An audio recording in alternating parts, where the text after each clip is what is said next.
मंशियात फरोशों के खिलाफ एक्शन। हैदराबाद में पुलिस की कार्रवाई। मंशियात फरोश खातून अमरीन उर्फ गड्डी चांडियो गिरफ्तार कर ली गई।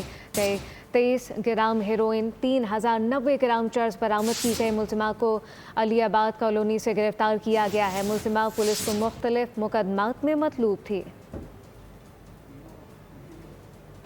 मंशियात फरोशों के खिलाफ एक्शन। हैदराबाद में पुलिस की कार्रवाई। मंशियात फरोश खातून अमरीन उर्फ गड्डी चांडियो गिरफ्तार कर ली गई।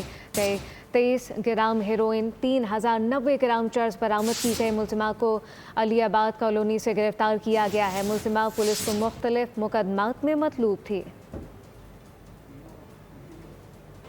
मंशियात फरोशों के खिलाफ एक्शन। हैदराबाद में पुलिस की कार्रवाई। मंशियात फरोश खातून अमरीन उर्फ गड्डी चांडियो गिरफ्तार कर ली गई। 23 ग्राम हेरोइन, 3090 ग्राम चर्स बरामद की गई। मुलजिमा को अलीबाद कॉलोनी से गिरफ्तार किया गया है। मुलजिमा पुलिस को मुख्तलिफ मुकदमात में मतलूब थी।